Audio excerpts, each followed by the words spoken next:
Hey, it's the Rooster, Bobby Leach, SouthwestSportsNet.com, coming to you live for Cheap Seats alongside my partner here, Big Tone and Will. Hello, everybody. I'm here. We got everybody here today. No technology snafus, no cell phones, no nothing. Yeah, the cell phone. I don't think the cell phone worked last week. Didn't go over well with the Sportsnet audience. But hey, we tried. Hey, it was a good attempt. You know, I mean, we do what we can do. We do what we can do. We got to come to you every week, and it's tough on a Saturday or Sunday to get any of us together because we're always working. So, I mean, it takes a lot to put together this show every week, and Big Tone. I mean, you feeling pretty good about this week? I mean, it's opening. Is it opening week? Yeah, it's You're season kidding. opener. No way. Season opener, guys. Oh right? man, I got to change my plans. I figured the season opener was next week. It's this week. It is this week. Oh, my dinner plans. Where am I going? Well, we were going to send you down south. Really? Oh, we were at East St. Louis. East It's a St. really Louis. good team. Yeah. Oh, Yeah, what about the East Moline Redskins? Yeah, and I'm sure they got a football team. Didn't I cover badminton a couple weeks ago? Yeah. They both have games, so There you go. They both got games. So All right. you're guaranteed a game on Friday night. both of them. How exciting! So it ought to be a great night, though. I mean, there's no question about it. This is going to be there's so many. You know what I love about the start of the season? Not just the fact that the season's getting underway and all the pageantry that goes around with that, but these are non-conference games early. They're almost like playoff games in reverse. You can really test your team if you want to by scheduling somebody in your non-conference schedules, and then that sets up a lot of great matches early in the season to kind of gauge where these teams are.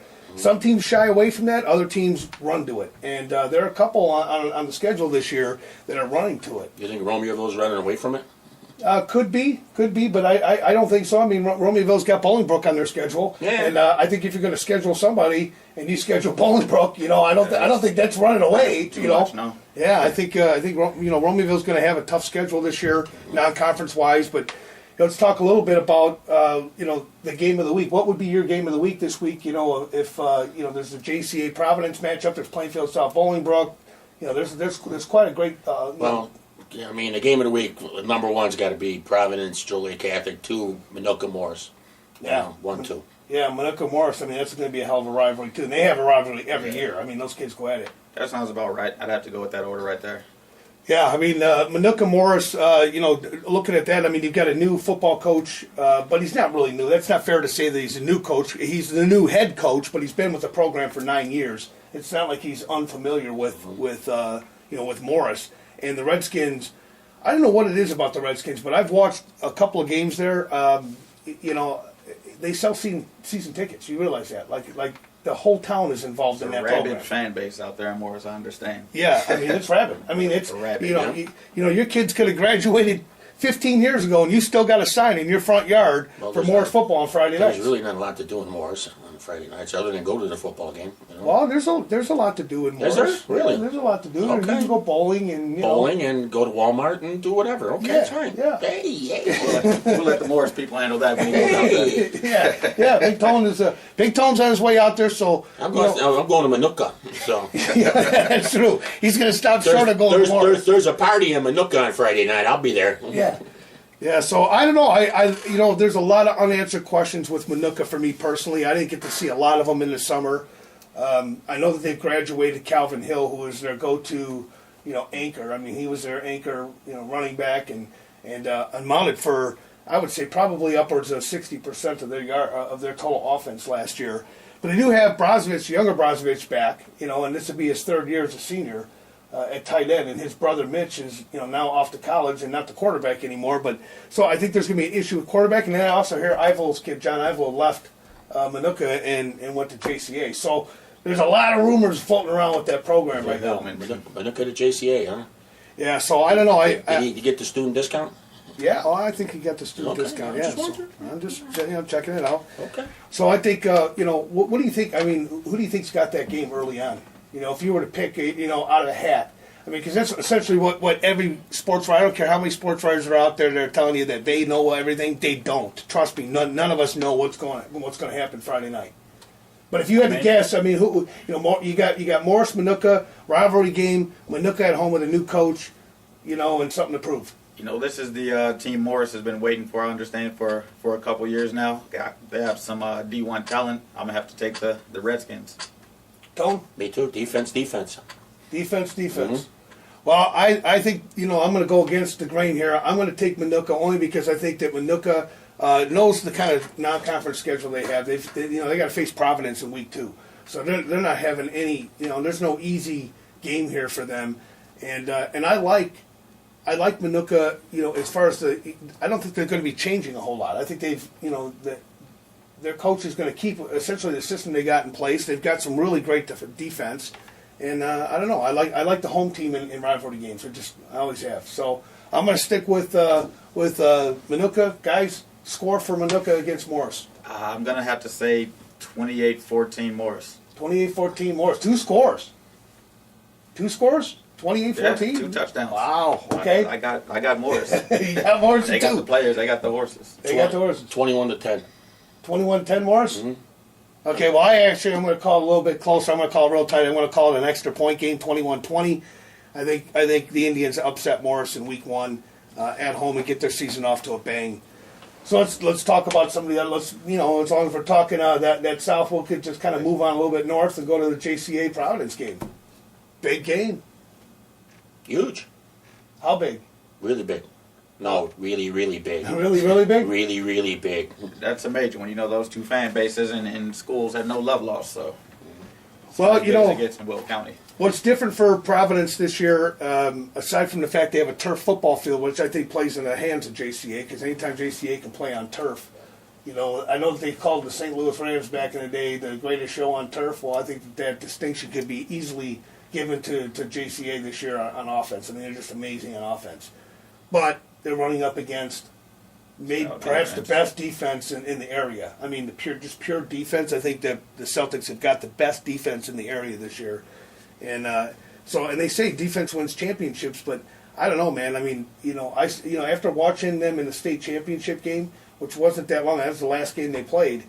And granted, Montini scored an awful lot, but so did Joliet Catholic, and they were sitting There everywhere. wasn't much defense being played in that one. Yeah, and But I mean, that could be the difference, though. that could be the difference in the game. I don't know. What do you think, Tom? Providence better defense. Joliet's got to stop somebody. They have to stop somebody. They haven't made 70 points in the championship game. What did they do to retool? Yeah. Well, I think that's a fair question for all the Hilltopper fans that are out there. Is can they fix those problems they had with their defensive backs last year? Because I'll be honest with you, it was hard for them to cover a bag. They got torched. They got torched. Come on, dude, don't call it. Call a chicken a turkey. They got torched. Yeah, they did. They got torched. Huh? Is Providence passing, though? Well, Providence has got. Do we know who the quarterback is? Well, we don't. They haven't announced the starting quarterback yet. At least they haven't announced it to us, but and they may have announced it to the team. But they had 3 candidates. I mean, one of their quarterbacks, the guy who was the heir apparent, decided to play baseball and waited until June to let everybody know he's going to play baseball. So that put Providence. Immediately coaching staff has to start looking at what they've got. To fill that spot because hey, that happens in high school sports. I mean, if if you're particularly good at one sport or the other, you think you got a better line at college, you're going to jump on it, and that happens to all teams, whether it be basketball, football, baseball. So you can't put it on the kid. And rightfully so. The kid has to do what's Absolutely. best for him. Absolutely, but even still, that being the case, I don't know that they've got a solid quarterback. They got a solid running back. I mean, they're going to be on the ground. They can run the ball, but 3 yards in a cloud of dust in that conference. That ain't going to get it done. I mean, they got to play the likes of, forget the fact that they put JCA on their schedule. Then they followed it up with Manuka, who's a pretty good public school team. Now you have to look at their schedule in the Catholic Blue. And, I mean, they may have the toughest schedule in the state. They get no favors, that's for sure. Yeah, I mean, Loyola, Mount Carmel, Brother Rice. I mean, the list is on and on and on in their conference. I mean, every week they're going to be taking a pounding. If they make the playoffs, that'll help them. Well, all they need is 5 wins. I'm saying, but They only need 4 wins, really. I mean, I think for them, I think 4 wins gets them in. Based on their playoff points. No, they're going to need the 5. They're going to need the 5. They're going to need the 5, though. Yeah. You know what? I'm going to have to take JCA. You taking JCA? Got JCA. They have too much on offense, just enough on defense. I don't think Providence will have enough on offense. Yeah. It'll be close. So what do you think? What do you think the score would be? You think it'd be a blowout? No, it's not going to be a blowout. They're not going to score enough points for it to be a blowout. I'll say 24-17. 24-17, good score. 24-17. Tone? Defense. You know, what does Joliet Catholic have? Right? I mean, they gave up 70 points in the championship game. How did they retool? You know, Providence has a good defense, and 3 yards in a cloud of dust keeps Joliet's offense off the field. This Right? is true. Good Keeps point. their Very offense good off the point. field. So, right, they control the ball. They control the ball. They win. Ty Isaac running for 70 yards keeps the offense Well- off the field too, though. Yeah, that's true. Well, Ty Absolutely. Isaac's got to get on the field. Yeah, Right? yeah. No? And who knows? One stop might, decide the game. You never know. What do you think the score is going to be?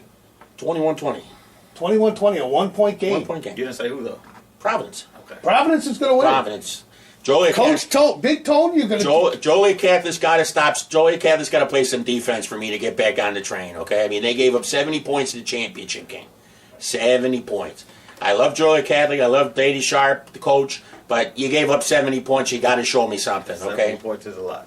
70 points is a lot. I'll give you that. 70 points is an awful lot. But, looking back on that, I mean, it was 70 points in a state championship game against one of the best offenses equally in the state. And Paul Westerkamp on the field helped them out quite a bit. Jordan. Jordan Westerkamp, sorry. Helped them out quite a bit. So, I don't know that it was all JCA's fault. I mean, let's give some credit to Montini that they had a great game plan going in offensively.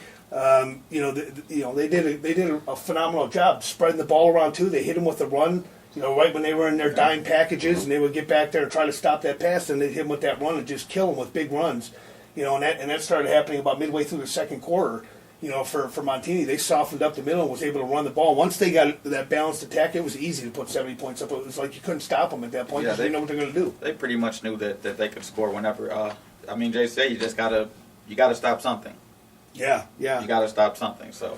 Well, I'm gonna stick with JCA on this one. I think it's gonna be a one-score game. I really do. I think it might be an 8-point game. So I'm gonna call this JCA a come away with a something along the lines of 35-27. I think it'll be a one-score game, maybe a missed extra point here or there. I don't think weather is going to have anything to do with it, whether it be raining or muddy or sloppy, because they're on a turf field now. So I don't think that there's any elements outside of the defense both the teams playing, because both teams are a running football team either. So even if it's windy out, and there's a tough, strong wind, I think that doesn't come into play with these two teams on this I night. mean, whoever steps it up and stops. Maybe one stop might decide the game. Well, I'll say it's not impossible for I'm not saying that it's impossible for Joliet Catholic to lose this football game. I thought that Joliet Catholic a couple years ago had the momentum going in the playoffs when they played each other at Providence, and Providence stopped them. So Providence has got a history of sticking it to JCA, and it going into the season just depends on how confident or overconfident one team or the other is. I think Providence sees themselves as the underdog in this situation, and in a dogfight like that, I always like the underdogs. But in this case, I just think JCA's offense is just too dynamic. I don't think anybody can stop that offense. I think if they're going to win, they have to keep up the score on their offense. They got to score as much as JCA does. You have to know JCA kids know the history of the game here. So Right. I don't think they're going in overconfident like we're ranked high and Providence isn't. So we're going Right. to come out and walk away with a victory. Right. They're in for a dogfight. They know that. Well, this is going to be a hell of a football game. That starts at 7 o'clock at Providence's field, and so that's probably the biggest early season matchup of week one. Who's going to that one?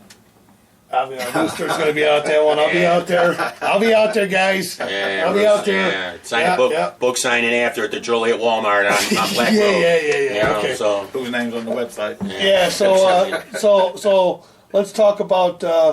Let's move over to Plainfield South at Bolingbrook. I mean, Plainfield South, coming off a season that was a little disappointing for them last year, and 5-5.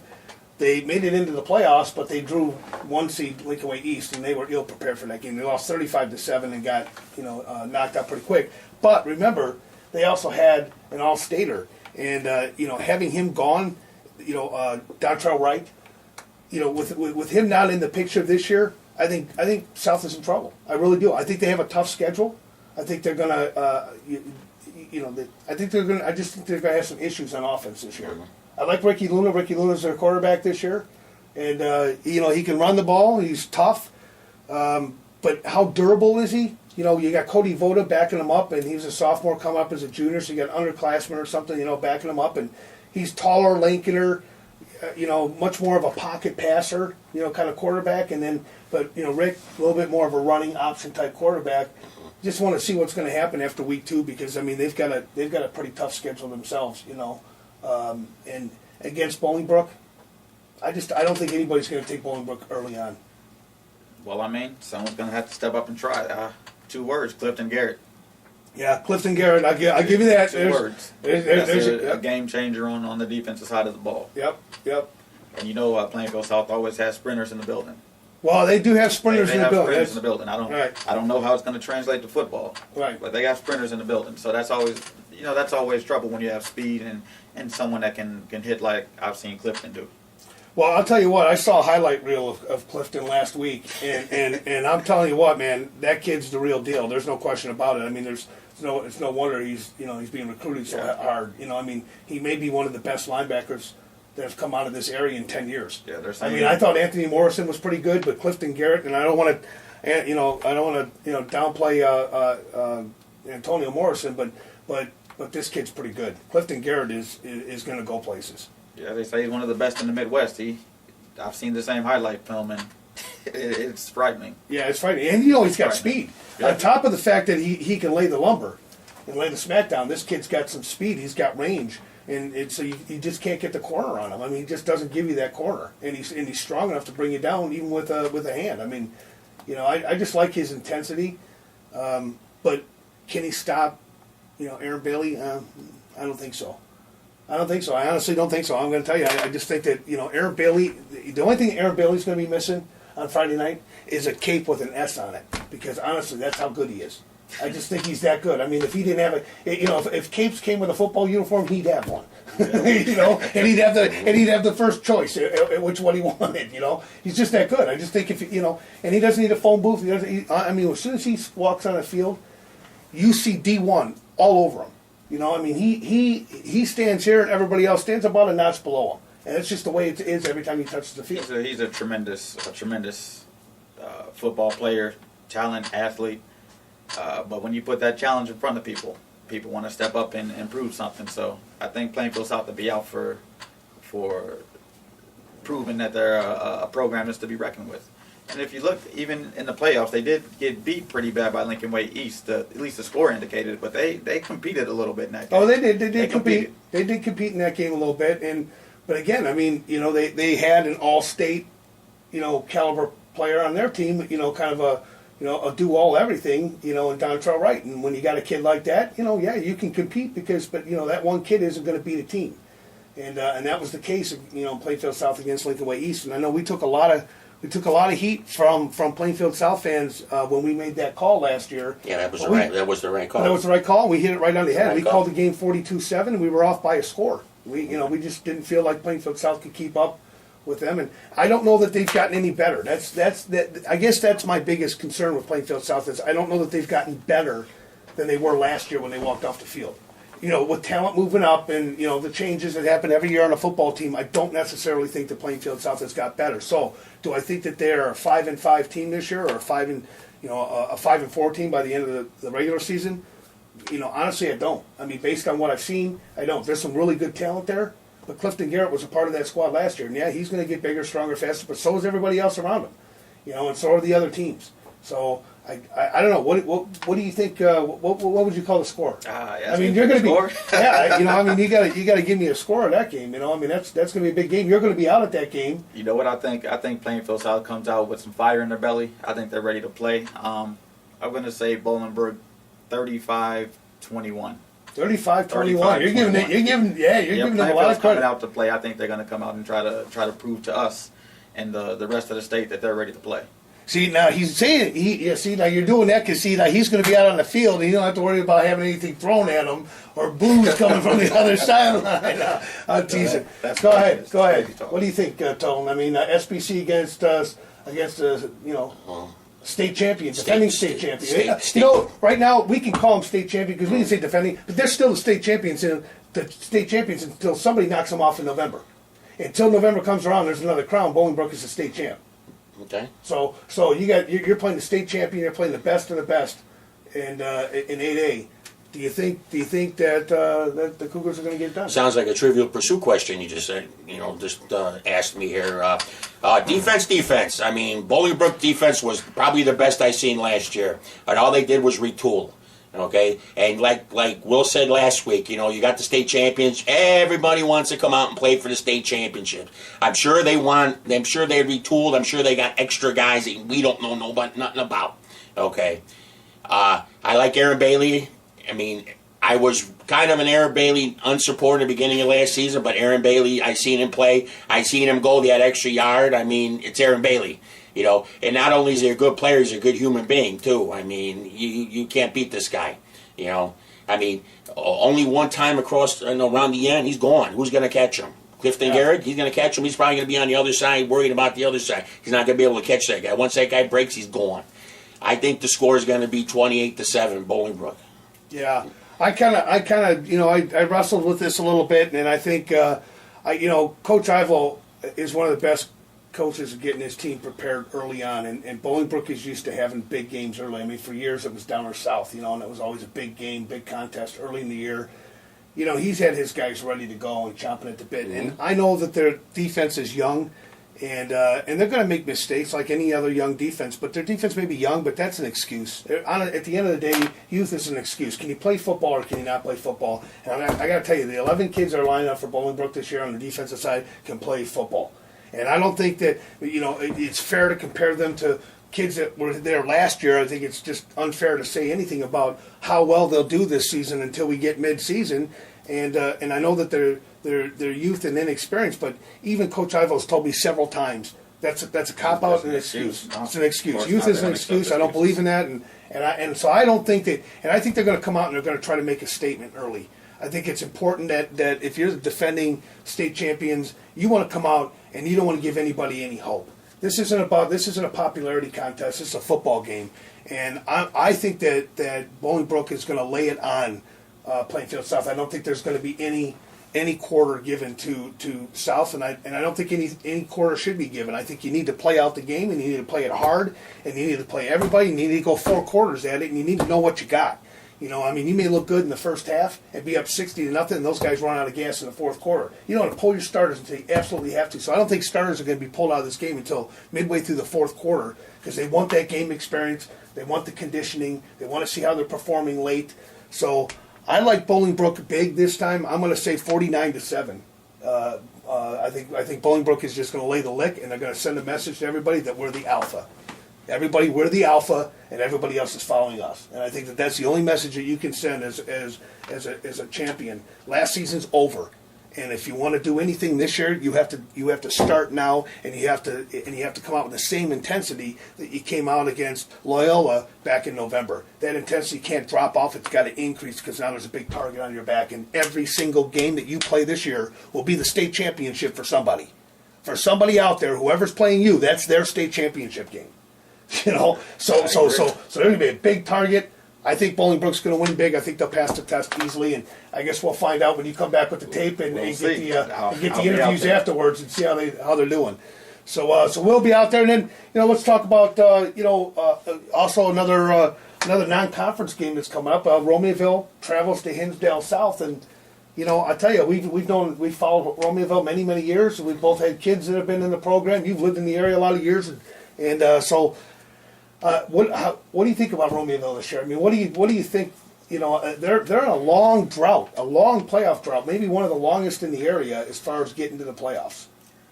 It's hard to say, but one thing that's for sure is they need this game, and I think that's not going to be lost on them. I've seen the coach, I've heard him talk. I'm sure that he knows how important that game is for them.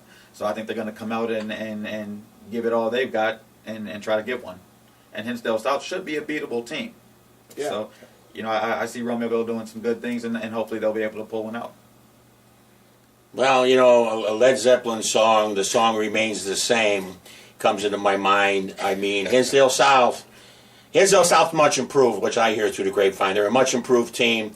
I mean, they got speedy guys on the outside. I mean, they got beat by a speedy guy on the outside in a long pass a couple years ago. Remember, Hinsdale Central? Mm-hmm. I mean, Led Zeppelin song remains the same. I don't think Romeoville is going to, do anything good good against Hinsdale South. I'm sorry. I live in Bolingbrook now, so hey. Well, I'll tell you, he's got to pre-qualify that he lives in Bolingbrook now. But here's the thing. I agree. Look, even when I thought that Romaville had the better team, and I think, going back 2 years ago when Matt Gillis was at quarterback and Yeah, I remember him running First Life. yeah, he was running for his life. But I really felt then that Romaville had a team that was a playoff caliber team, and they let games get away from them.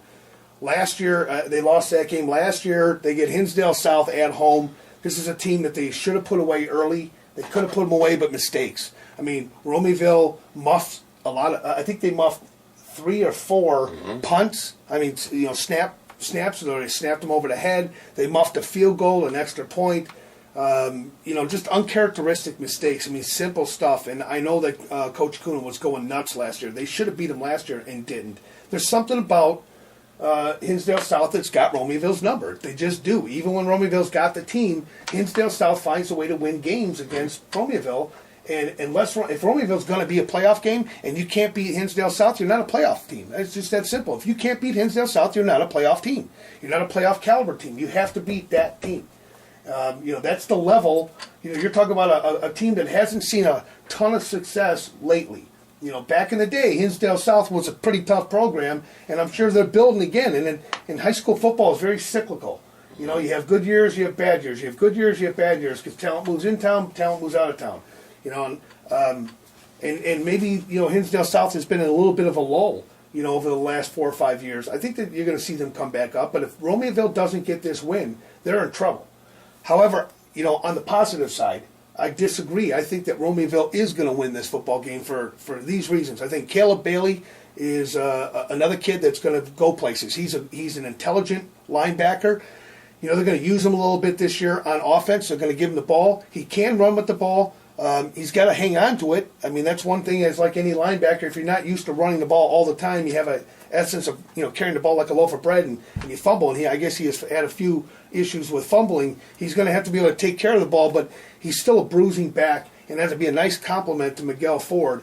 Miguel Ford, a small Barry Sanders, shifty kind of great field vision, good spurts of speed. He doesn't have that long sprinter speed down the sidelines where I think he can outrun a defensive back, but he's got the speed that you need to make that quick right or the quick left when you see the hole open up and he shoots and he gets his 10, 15, 20-yard carries and he sees the field well. And because he's small, he's tough to bring down. He's short in stature, but I mean he's big. He's beefed up. I like their run game. Throwing wise, I gotta say, I like Van Buell's arm. I think he was last year. Had he started the whole season, he'd have led the SBC in passing. He'd have thrown for more yards. Consider the kid threw for 1,000 yards, and he missed the first 2 games or 2.5 games of the season. So you're talking about a kid who got to play 6 games and still came close to that record. And he had Ryan West out there too, who was tossing around. I mean, let's not forget that Ryan West, had and Romaville went at it. It was like overtime, right? I mean, that was like a 55 to, I forget what the exact score was, but it was like 55 to 49. It was something ridiculous. It was a lot of points, and they were able to throw the ball. I like Romaville because I think that they their biggest improvement this year is going to be on their defense. Not so much their offense. Romaville's always going to have athletes. They always will. And those athletes have helped them stay competitive and kept them in games. But the reason Romaville has not been on the winning side of the equation over the past 9 seasons is their failure to stop the run consistently. They have not been able to stop the run, and the SBC is a running conference. And if you don't stop the run, you're not going to win. It's just that simple. They're able to chew up clock, eat up clock. And then when you do try to put 8 guys in a box and send everybody, throw it right over you. They throw it right over you, right? And it's just like they're chumming the waters. Hit that off tackle, hit that run, hit that off tackle, chum the waters a little bit, suck them in, and then boom, big play in there, and that's it. And that's kind of been the MO. Romaville. The other problem is Romaville special teams. I mean, Romaville special teams has got to come up big, especially in these 2 non-conference games. When you're talking about Bolingbrook in the following week, I mean, other than showing up and bringing your helmet, it's good that you're at home because you have a lot of ice there handy. It'll all be there because Bolingbrook is not going to come in and lay down. Do I think that Romaville and Bolingbrook are going to play a tough game. I think it's going to be a tough game that will last all of about the coin flip. Once that coin flip and the coin hits the ground, all right, the toughness is going to go away. I mean, it just is. I'm going to go out on a limb and just tell you that's going to that's going to be a game It's going to be an ugly game. it could be an ugly. It's not going to be an ugly game because first of all, they're both 365U schools. Mm-hmm. Neither one of them, they're both employees, of the school district, and neither one of them are going to take a risk, and neither one of them have no class. I mean, they both don't have. Neither one of them have no class. I mean, Kuna's got class, Ivol's got class. They like each other. There's no way they're going to let that game get out of hand. But that said, they're still the adults and the coaches. That doesn't mean you're going to stop the players from letting this get out of hand. Ugly by the score. Yeah. I don't know. What do you think? Romeoville week 1, they need this game. If they're going to get into the playoffs, they got to win. They got to take one of their 2 non-conference games. Hinsdale South really is the only one that I'm giving them a chance on. What do you think that game will be? I mean, you know me. I'm no Spartan defender. I'm a Bolingbrook guy, but you know what? I see them pulling it out. Hinsdale South has been on a downturn probably equally as long as Romeoville. I haven't heard much about him. Is Biddle still the coach? I like Biddle as a coach. It's a good coaching family, but I think Romeoville just has a little too much. I have them winning by a point or 2. Let's say 30-28.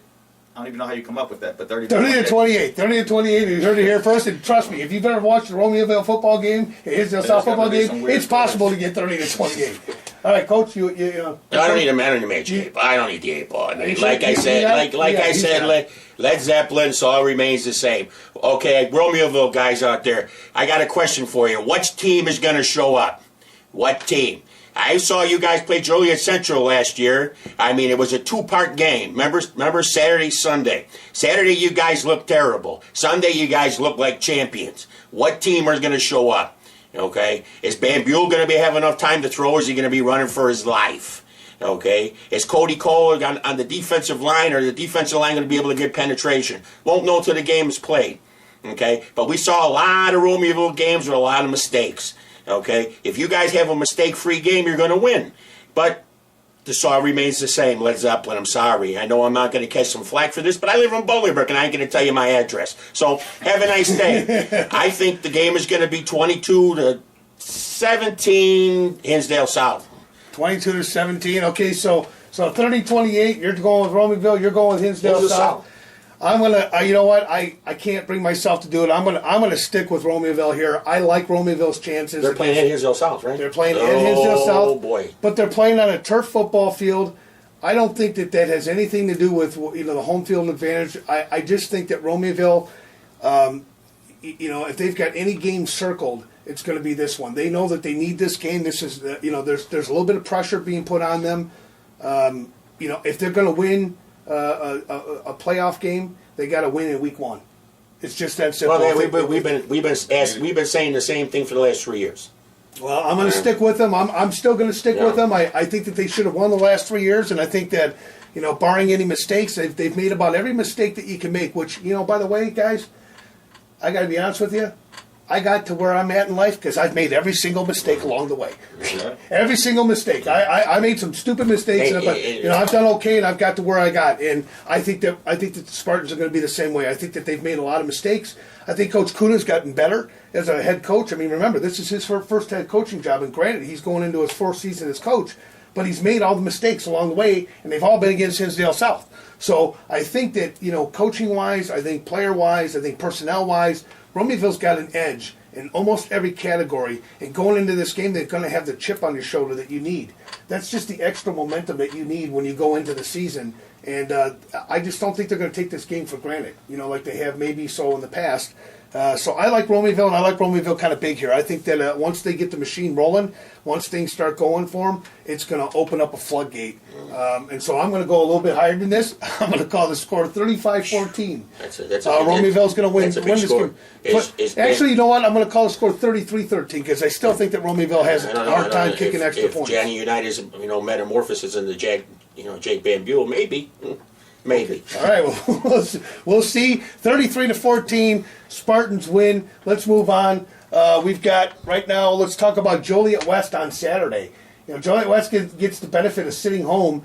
Both Joliet schools play on Saturday. They don't get to play under the lights, school district policy, that they haven't had Friday night lights. However, I think that may be coming back here soon. Let's hope that they get to go back to Friday night football. But they are on Saturday afternoon. They're bringing Olympia Field Stormridge in, right? Yeah. Dalton Thornridge.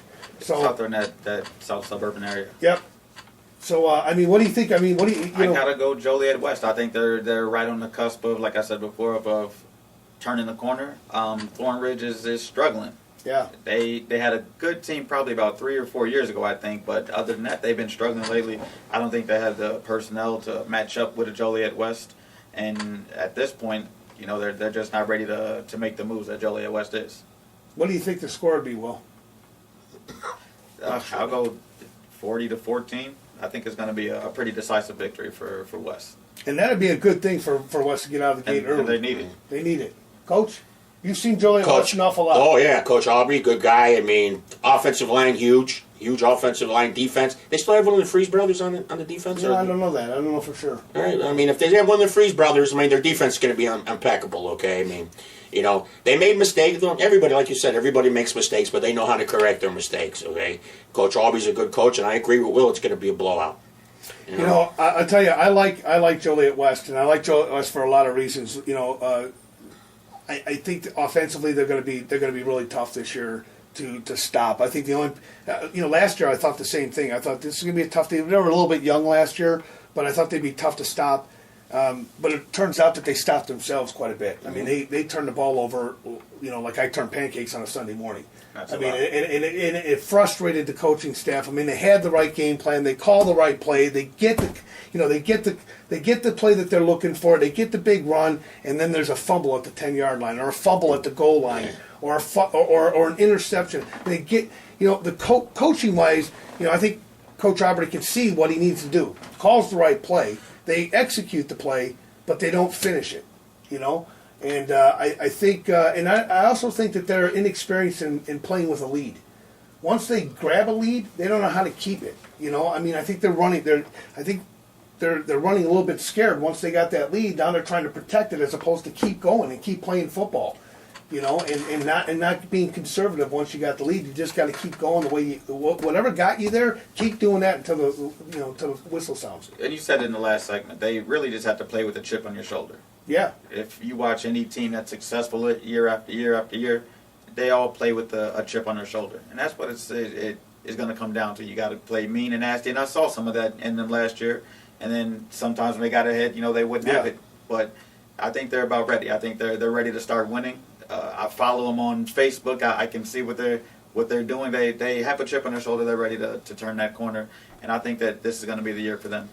Well, I think we're all in unison here because my score is going to be very similar. I call it 41-14. I think that Joliet West is going to come out. They're going to lay the smack down early, and I think that Joliet West could potentially be 2-0. At the end of their non-conference schedule because they got Plainfield South the following week, and the only thing I don't like about that game at Plainfield South is it's on grass. They're used to playing on a turf. They're a fast team, and they've got a turf field now. They've got the luxury of a turf field. I don't like the matchup at Plainfield South on the grass because I think it takes away some of the strengths that Joliet has, which is their speed, the quickness, and if it rains or anything else, that could change the outcome of that game. And there have been some funky games. I'm going to tell you the most funky game I've ever been a part of was last year, that Plainfield South Joliet West game where it got so bad they had to call the game somewhere around halftime, and they had to play the remaining half of that game 2 days later. I mean, they didn't finish that game until Monday. It was not even on a Sunday. It was on a Monday that they had to go out there and finish that game. So, that was really strange. And Joliet West had the momentum. They had that game in the bag. And the entire dynamic of that game changed because of, weather conditions and the fact that they stopped the game and picked it up a couple of days later just changed the dynamic of the game. They didn't come out ready. South did. South got a few quick scores. End of story. So, I don't know. This is going to be a question of whether or not, Joliet West has got the athletes. They've got the players to win. They play in a tough conference. They're going to have the playoff points. I think they're better than everybody else in their conference. They're one of the top 4 teams this year. I don't think that Sandburg's going to keep up with them. I don't think that Lockport's going to keep up with them. I don't think Joliet Central has a shot at keeping up with them. And I don't think that Lincoln Way Central can keep up with them. So I'm thinking, Joliet has got 5 wins this year minimum, because I think that they'll split at the very least their non-conference games. I think they beat Dalton this week, and I also think they beat Plainfield South. And if that's the case, you're looking at 6 wins. They've earned their right into the playoffs, and they've played 3 solid playoff teams in Bolingbrook, Lincoln Way East, and HF going into the playoffs. Could be.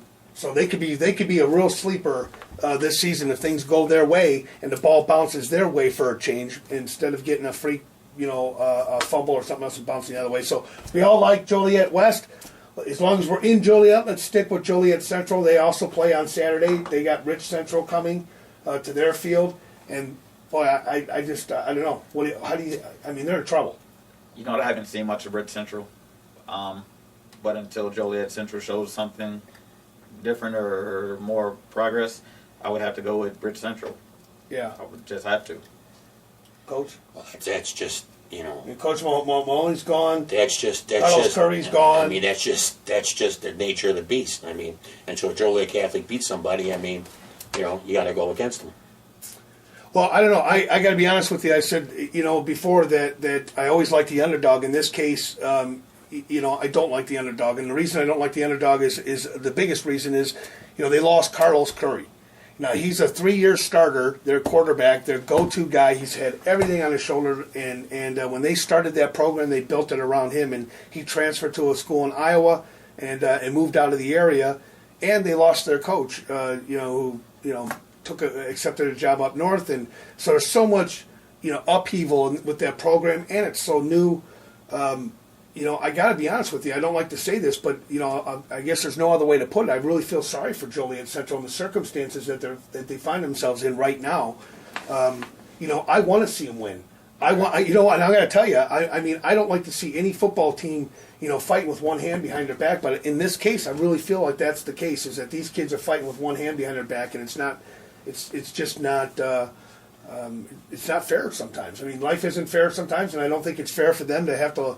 Imagine Bolingbrook losing Bailey. How much Bailey means to Bolingbrook. That's how much Carlos Curry meant to this program. Let's not imagine that. Right, and he's gone. So, psychologically, I just feel, first of all, their football field, come on, dude.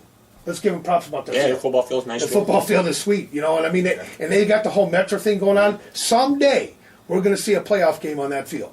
And that may be 5 years down the road, 2 years down the road, someday. It ain't going to be this year. It's not going to be this season, but someday the school district has done everything that they can do to prop that program up, and eventually it's going to take root. That is, the whole Metro horn thing on the scores, and cool. it's cool. It's just a great atmosphere to play Concession football. stand there is cool. Concession There's a lot of fans every week. And all the people are great there. So eventually, it's going to turn the table. It's going to turn the corner. Unfortunately, progress was being made these last 3 years after the split with Joliet West. And they got to start over. And they're back to square one. So I'm not going to say that this is going to be a pretty score. I don't know. I don't think Rich Central is all that great of a football team to begin with, and I think they're small. They come from a smaller school. I think there's like 1,500 kids in their school. 5A or 6A school. Right. So I don't think they're. I think they're going to look better than they actually are against Joliet Central. I do think Joliet Central is going to come out pumped up. They're going to have something to prove. Kids are kids. Guys are guys. They're not just going to come out there and go, okay, come and beat us up a little while, and then we'll go home in 2 hours. I think they're going to come out. But I just don't think that they'll have the wherewithal to run with them. And so I'm going to call the score a pretty wide margin. I'm going to call the score about 40-6, Rich Central. I think it's going to be that big of a blowout because I think Rich Central is going to take every opportunity to score against a team that they can beat. I don't know about a score with it, but I will say I played on it wasn't high school. I played on a team that didn't win a game. Yeah. We didn't score a touchdown all season. I promise you, it's the truth. And back then it wasn't too much fun, while you're going with it.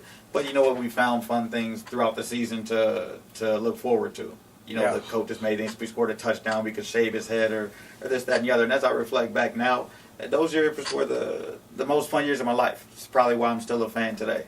So, it's not all negative. Even if you're going through a drought like that, you build those friendships, those bonds that you'll keep forever. And you're out there with the guys, which is a lot of what football is about. So, I don't know what the score will be. I'm picking Rich Central, but don't look at it as all negative.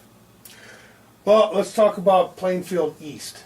Plainfield East is going to Matea Valley, Aurora and Matea Valley in week 1. And this is a game that this is a must win, for them. I mean, they've really got to come out and get on top of it early. I mean, Tyler Lancaster in the middle at center, Northwestern commit. They've got Brennan Rampa, who's Air Force and Yale. Both of them are looking at him, and come on, Yale. I don't even care if you can play. I don't care if you can play football. Really, I don't care if you can play football. If you're going to Yale, more power to you, man, because that's what it's all about. That's really what it's all about. But the fact that you've got a smart kid, this is a smart football team, and I don't know. I mean, they've got Aris Arizari, a kid that came over from St. Rita, is from the neighborhood but went to St. Rita and then came back. He's another kid that he can do some magical things with the football. We all know that. But if they don't come away with a win against Matea Valley, could get rough for them too. You know what I like about this matchup is that it's two brand new schools going up against each other, so it's not like one has the advantage of a tradition over the other, and it's basically they're in the same position. So you know that the winner deserves it. They don't have any legs up. They're just going out there playing their game and seeing who's better. I do like Plainfield East in it. I hear more about them. They're in the area. The Rampa kid, people rave about them. Mm-hmm. I got Plainfield East. They had a little bit of a breakout season last year, and I look for it to continue. Coach? Plainfield East. What do you think the score would be? I never heard of Matea Valley before, sorry. Maybe 28-14, maybe, I don't know. 28-14. So he's going to call it 28-14. I think it's going to be a really close football game. I think this is going to be a touchdown difference, maybe. I'm going to call it 27-21 Plainfield East. I think Plainfield East has got the horses. Defensively, I think they're stronger defensively and they're ahead of the game defensively. I think their offense is still lagging, which is typical of a team, heading into the season. Their offense is typically behind the defense. I think defensively they've got a lot of weapons that you're going to find out about, and I just think that this is going to be the year for Plainfield East. I think they got a shot. If they get to, go ahead. And they have the uniform advantage. Yeah. Will likes your guys' uniform, by the way. Yeah. Uniform advantage. That's at least worth. that's worth the touchdown, 3 right? points a game at least. What do you think, Coach Stone? Plainfield East, good team. I mean, they could have been a better team last year, but like I said, mistakes and breaks. A couple of them went against them. I mean, I was at Plainfield Central. I mean, they should have beat Plainfield Central last year. I mean, depends. I like Plainfield East, though. Well, okay, so we all like Plainfield East. Plainfield East, you guys all got a thumbs up. I feel like when we were, what was this, America's Got Talent or something, right? So, yeah, we know Plainfield East has got talent, so you get a thumbs up. You get to go to wherever you're going. Okay, but let's talk about Lincoln Way East now. Lincoln Way East against Mundelein. Mundelein Carmel, big game. It's gonna be a tough one for Carmel. Mm-hmm. It's gonna be a tough one. I understand they have they're replacing a lot of players. East basically reloads every year. They came off of a great season where they were upset in the playoffs, but I mean it's East. 11 years in the playoffs. Have they ever been worse than 7-2 the past? No, I don't think so. No, Like not since the first year, but yeah, it's East. Right. Yeah, that's right. Coach. Well, you know how I feel about Lincoln Way East. Lincoln Way East, they're boys out there in Frankfurt. I mean, I love those guys. I mean, it's a great team. Great stadium. He's the Lincoln Way East guy. They have the quarterback who could, he's a Northern Illinois Husky recruit. I mean, and they don't even know if he's going to play wide receiver or quarterback. I mean, so hey, I like him. I like Coach Zollner. I mean, I like him. Can't say enough good things. You like him so much. Give me a score. Carmel. Carmel. I mean, because we're talking. Let's see. Yeah, I mean, Carmel's going to be a tough. And they're home. I mean, they got him at home. Lincoln Way East, huh? It's tough place to play for opponents at Lincoln Way East. Hot dogs are good at Lincoln Way East. Oh, let's see. I got to go 35-7. Lincoln Way East. 35-7. Yeah. Okay, that's a pretty big spread. What do you think? I think it's going to be something like that, 28-7, 35-7. Carmel, they play that triple option shell game. They try to hide the ball from you. Yeah. And Lincoln Way East, their defense is just... They're gonna sniff that out. If it's one thing they are, it's discipline. Yeah. If you have to break a tackle to beat Lincoln Way East, you're not just going to run for a touchdown unscathed. So I'm going to have to say East by a good margin, maybe 3 or 4 touchdowns. Yeah, I'd like to say in this case that if they try to run misdirection, that Mount Carmel will be more likely to be misguided in this game, because I just don't think that you're going to beat Lincoln Way East by giving them the Statue of Liberty and thinking you're going to pull it off on them. Defensive leader, because I think there's a little bit more than the triple reverse. Run the reverse. You can hear the guys, you can hear the dads in the stand. You guys suck. Run the reverse. There's always going to be somebody out there complaining about why their team can't move the ball against Lincoln Way East. But the fact of the matter is Lincoln Way East defense is awesome. Wheaton Warrenville South found that out last year. I mean, they had maybe possibly one of the best bruising running backs, in the state. Was it Dick Vitale? Yeah. Was it Don Vitale? Or? Yeah, that was your boy. And I mean, and he couldn't get. Lincoln Way East did a good job against him. Barring one 17-yard run, they shut them down. I gotta. You know what? I like Lincoln Way East. I don't know that this is the best Lincoln Way East thing. I thought last year was going to be their state championship year. I honestly did. I honestly believe that Lincoln Way East was going to the state championship, and uncharacteristically, they had their opportunity. Has no one to blame but themselves, because they had Wheaton Warrenville South at home. So I mean, you had all the cards were lined up for you, and you didn't get it done. It's just that simple. But they had the talent to be in the state championship. Blake Wickler was. I mean, everybody on that team was class A. J.J. Robinson. Yep. Except for the fact that I had to walk.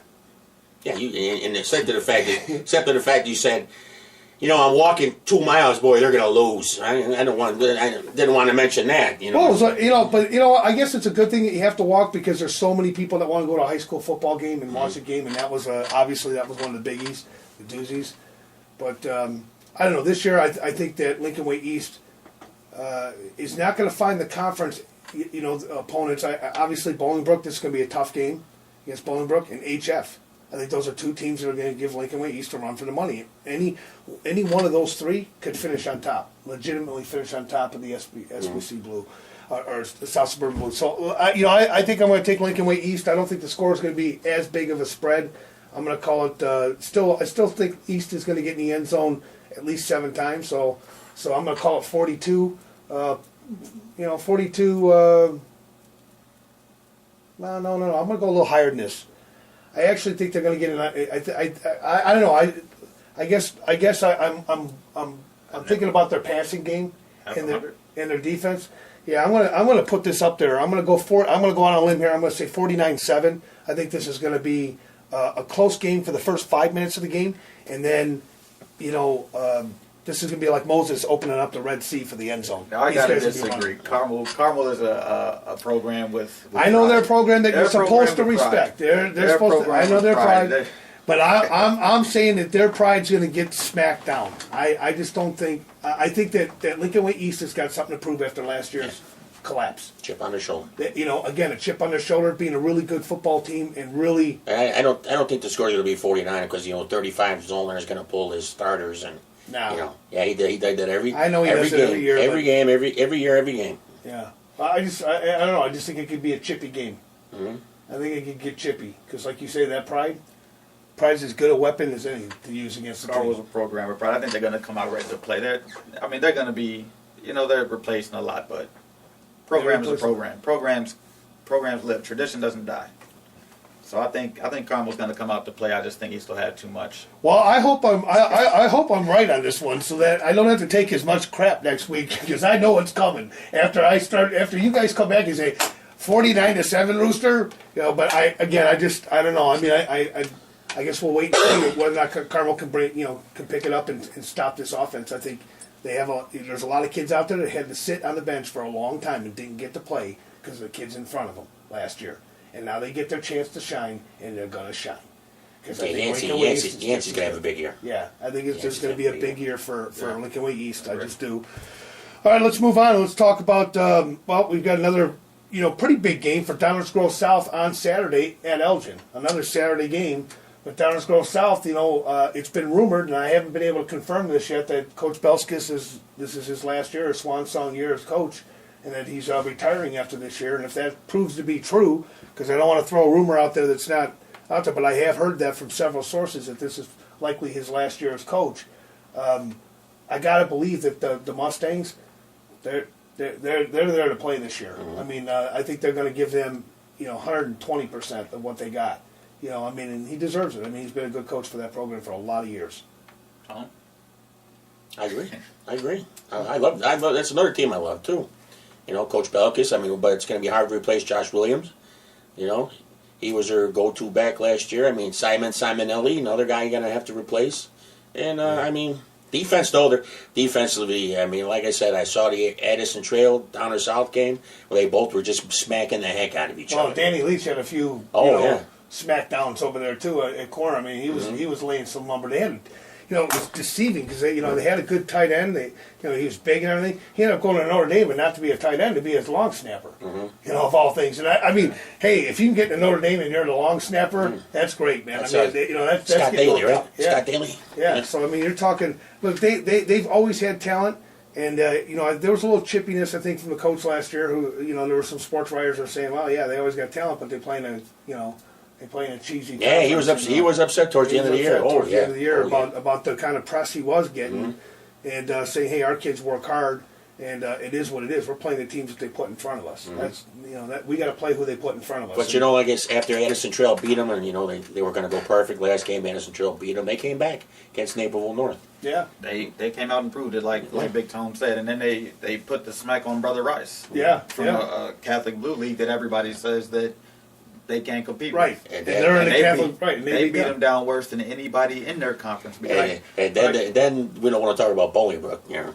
Yeah. Well, that Bolingbrook game was. I watched that episode. That was a good episode. There, good episode. You know, it was funny because there were points in that game where I was standing on the other sideline and I'm looking at Big Tone like, "Where's your boys at, man? What did I tell you? Where's your boys at?" I saw Aaron Bailey take one push, two push, three push, and he went right in. What about dragging about three of those guys on his back? Yeah. And I'm like, okay, we're done. That's Well, it. I mean, I'll tell you, Downers Grove South. I don't have any, I don't have anything bad to say about Downers South, other than the fact that my brother attended Downers South and I attended Downers North when I was a kid. So we had the choice, in our house, and I've always been a North fan, but Downers South, as far back as I can remember, and that's going back to 14 or 15 years old. They were a good football team. Yeah, man was coached for 32 years. Yeah. How old are we? Since we were 16, he was coach. Right, and we're getting old. You know, I mean, but the fact is that he demanded the best out of everybody that was put in front of him. He made boys into men, and he made them better for it. You know, whether they started, whether they played, whether they were stars, whether they went on to college, whether they won a state championship or not. I think most of the people that I've ever come into contact that have played at football at Downers Grove South have all said, that made me a better person. That made me a better... And you know what? That's what a program's all about. That's what this is all about, because all of us have played high school football. All of us played high school football, and we are all pretty good at what we did. But none of us are getting a check for playing football now. You know, we love high school football, and we still want to be a part of it, but real life is going to hit all of you. And I think that Belskis, for me, just one of those kind of guys that deserves, all the accolades that he's going to get. He's a Hall of Fame coach. He deserves to be called a Hall of Fame coach. He deserves that respect. Tight ship over there at South. Yeah. Real tight ship. Yeah, he runs a tight ship, and I got all the respect for him. So let's talk about Elgin, who I don't have a lot of respect for. No, I'm teasing. I have respect for all the football teams, but I don't think they're going. I don't have any respect in the fact they're going to win, because they're not. I think I'll just say it, I think Downers South is going to come in there and just go crazy. I think this is going to be a big game, big win for them. I think this is going to be something like 49-zip. What do you think? I agree. I agree. After that last game against Bolingbrook, these guys got something to prove. Yeah, and they put up big numbers every year. They got something. I mean, their scores are always high 40s, low 50s. They're flying under the radar. Not too many people talking about them. Right. It's still Downers Grove South. Yeah. I haven't seen a bad Downers Grove South team. Nope. And although they're young, like we said about Bolingbrook, about getting a schedule that they can grow with, as time goes on, this schedule is really going to help them grow. And by the time they get to the end of the year, that Downers South is going to have 7 wins this year. They're going to have 7 wins minimum. It's possible they end up with 8 wins, but they're going to have 7, 8 wins. They're going to be at the top 1, 2 of their conference, and they're going to be a 1 seed, and they could go deep in the playoffs. And now they got a full season behind them of experience for those younger players that are coming in. I think they're only going to get better as time goes on. And I think that is that's going to prove to be the case at the end of the year. I know the other media is not talking about them right now, but it's a mistake. Yeah, they will be. They'll be there, and they'll be there to smack someone that they're not supposed to. So, you know what? I got Downers. So was it 35-7? I think Elgin will score once. Same. Around 49-0, 35-7. They're still going to win. Yeah. You know yeah. what I mean?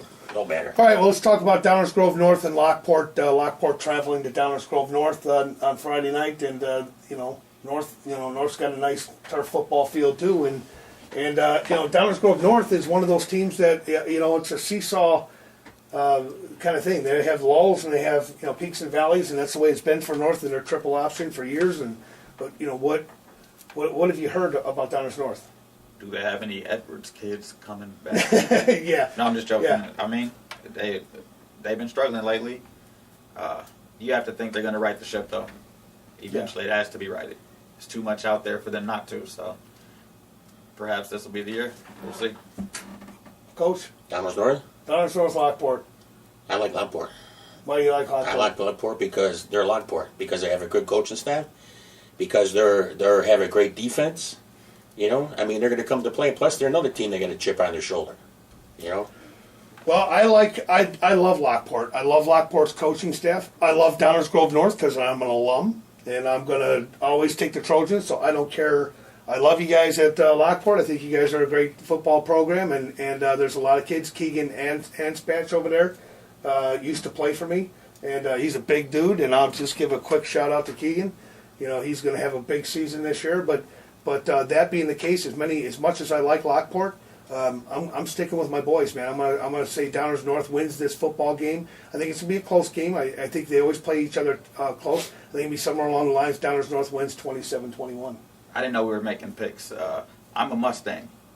Here we go. I can't pick the Trojans. It's like picking Romeoville. Who does that? Yeah, But I'm going to go Lockport. I'm going to go Lockport all the way. that's great.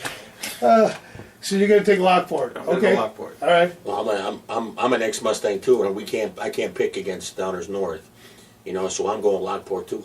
Okay, so Plus, two Lockport. Lockport's my sleeper team of the year. So. Okay, Downers North, you got one of us out here that's pulling for you guys at home on Friday night. We got some other games that we should probably bring up. Let's talk about, where Lamont's got Chicago Little Village, a team that they absolutely destroyed last year. Chicago Little Village came into town and they got them again this year at home. Lamont, last year, I thought last year was going to be the year for them. We really did. We remember we had 3 teams left. We were like, man, we got 3 teams in our area 25 or that could get downstate, and they fell apart right at the end there. Bridgeport's, right? Mm-hmm. Yeah. Peoria, stuck it to them. Mm-hmm. But Lamont again, they got Ethan Posak over there, who beast. Who's the third stringer running back for Lamont? Boy, I don't know. He's going to get some tick. Yeah, Yeah. really good. Well, he's going to get some playing time against Little Village. Oh yeah, yeah, oh It's a yeah, complete mismatch. yeah. Oh yeah. I mean, you have to go Lamont. You just hope everybody's safe and come out of it with no injuries. Yeah, we'll have a camera out there. Andy's going to be out there on Friday night, so I'm sure we'll have a lot of highlights from that game. There's going to be a lot of touchdowns. He's just going to have to make sure that we got a lot of tape. It's going back and forth, back and forth. Keep his hands steady. What do you think the score is going to be? Little Village. I never heard of Chicago Little Village, so I say 49-0. Whatever Lamont wants it to be. Yeah, Yeah. They're going to run it up. Another Yeah. one would. They should have beat Peoria Ridgeport. Another one with a chip on their shoulder. They're going to run it up. Let them know that hey, we're still here. Yeah, I think they'll run it up too, and I think they've done it before. And I don't think they run it up because they're trying to run it up and trying to rub some. I don't think he's trying to do that, but I do think that when they are playing at home, they don't call the dogs off until late. It's almost like an insult for somebody to score on their home field, and he sets it that's the tone that he sets. So I really don't think they're going to call the dogs off until, again, I don't think anybody's going to call the dogs off at all in week 1 until, fourth quarter. I just don't see it happening. So I don't know. I mean, I like to think the same thing. I'm going to say the same thing you guys got. Let's all pick 49 zip, call it a day. I mean, I think that's going to be the big one. Plainfield North traveling to Bourbonnais. I think that could be interesting. The drive to Bourbonnais is interesting. Yeah, yeah, yeah. Well, the Bears aren't there anymore. So there's not a whole lot of attraction in Bourbonnais. It's over the river and through the woods, though. If you've taken that scenic route, yeah. Drive to Bourbonnais is interesting. I mean, it's really going to depend on which Bourbonnais team, which Bradley team comes out. Plainfield, I understand, has some really electrifying players out there. We were discussing it before the cameras came on. I don't know. You know what? I think it'll be a good game. I think it'll be a good game. Bradley, they're used to playing some decent teams during that conference with the Lincoln Way West, Lincoln Way North, Thornton. So it's not like they'll be shocked by the competition. So you know what? I think it'll be a interesting game. I'll pick Plainfield North by a single score, a single point. Coach Stone? Okay. Plainfield North. I mean, Plainfield North, they're loaded for bear. So I'd say 2 touchdowns, 28-14. 28-14. Well, I think it's going to be a big. I think it's going to be a big game, and I think that Plainfield North likes to keep the pedal to the metal. They always have. You know, they don't know how to. One of the things is sometimes it's a little reckless down the stretch when you're in a good game. You got a 2 touchdown lead. You don't want to be throwing the ball, but at the same time, Coach Kane has that.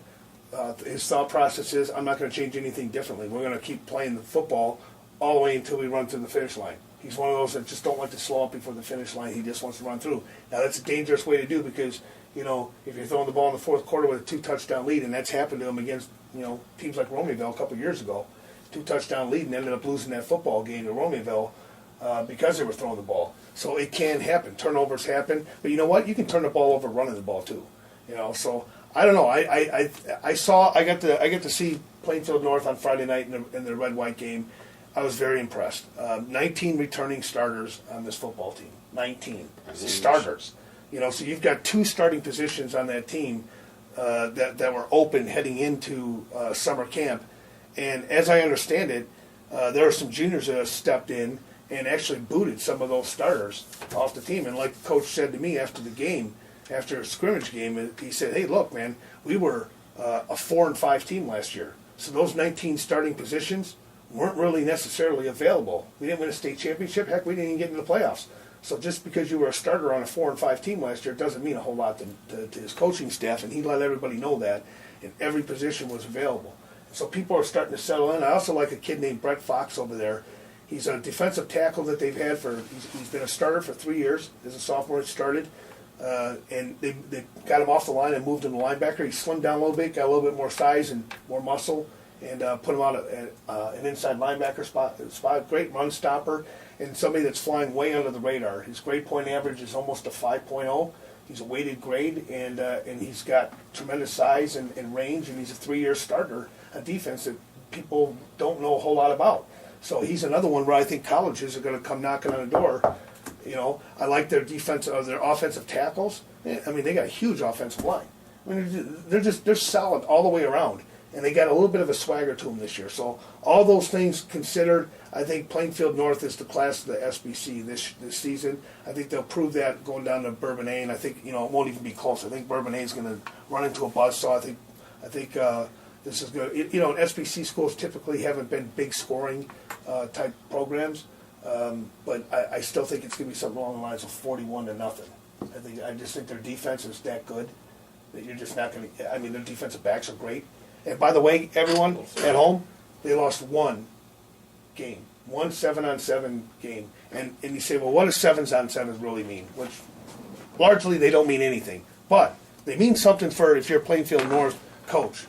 They mean your defensive backs have gotten a whole lot better. They keep the ball in front of them. I saw that in this game. They're able to keep that ball in front of them, keep the receiver in front of them, limit those yards after the carry, or after the catch. So I really like that. And the quarterback is dialed in. Kid's dialed in. I mean, he can run the ball and he can throw the ball, and that's a combination. When you have that kind of an attack, and then you throw Jay Roberts in the mix in the backfield, that's a recipe for success. And so good defense, good offense. Plainfield North comes away with the win. Loaded for bear. Loaded for bear. So we have an awful lot of stuff going on this Friday night, and without getting too repetitive, I guess if you had to pick one game that you thought there might be an upset in, what would that game be? One game, huh? One game that you think that might be an upset. I mean, I'm sure some of you are sitting I at mean- home going now, me, and they're all raising their hand. We're going to be upset. You're wrong. I'm gonna have to think about this for a second. I'd like to pass that question off to Will, please. Okay, all right. For now, $20. You know, we have a few of them that could be.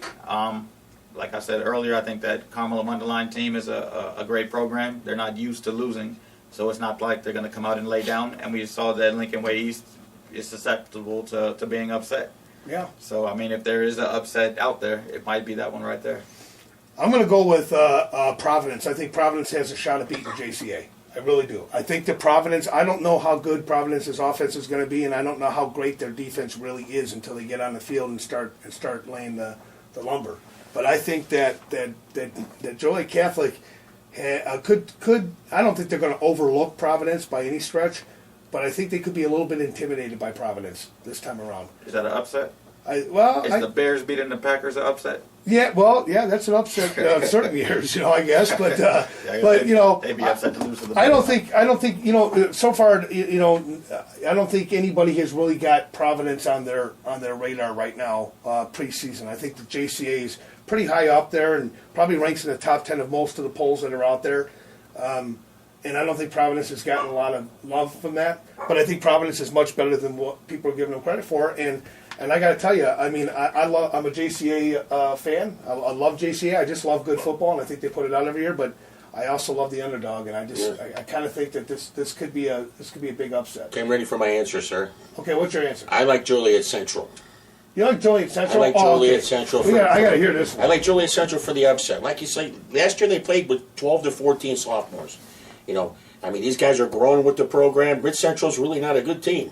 They're playing at home, a lot of big fans, nice weather. I mean, like when they played Romeoville last year, it was a tale of two teams.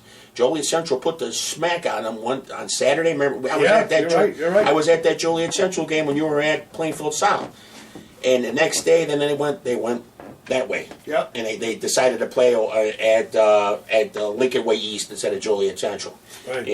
So I like Joliet Central. That would be huge. That would be huge. I mean, and I'll tell you what, if they do win that game, that'd be a game of the week for us to report on because honestly, they haven't won a game in how many years though? well, they haven't won a game period since they switched. Since they broke off from Joliet West, and like I said, I'm becoming a fan of the program too. I want to see these guys win. I want to see them win, and I hope that this is the year that they start. Good coach. You can't. Coaching staff was good last year, Maloney, and all he did was take his offensive coordinator and made him the head coach. Yeah. They're running the same style. They're running the same system. The kids want to play for this guy. They want to play and they want to succeed. So if it's anything of a good upset special, I mean that would be the one. Well, we want to thank you for tuning in, and I'm sure some of you sports fans are as excited about the football season as we are. We just want to get this season underway. We want to get it going. We want something to talk about other than speculate. We've been speculating an awful lot over the last couple of weeks, but speculation ends Friday night. Be safe out there. Make sure that you wear all your prescribed equipment. I mean, I know a lot of you guys like to pull your hip pads out and that kind of. Keep everything in there. Keep yourself out of harm's way. Drink a lot of fluids, get out there and play your best, and we hope that every one of you walk away with a win this week, even though we know it's probably not going to be possible. But we do wish that every one of you walk away with a win, you walk away with a smile. We'll see you out there. If you see our cameras, make sure that you stop by and say hello to one of us if you see us out there, and give us the interview. We're always wanting to hear what the inside scoop is, and only you guys have got that. So, Will, thanks for joining us. Big Tone. All right. We'll see you guys next Friday night on the football field for the first time in 2012. Going to be a good one. Catch you next week right here, only on the Cheap Seats.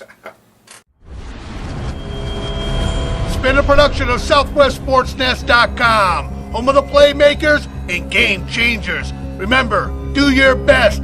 Get on the nest.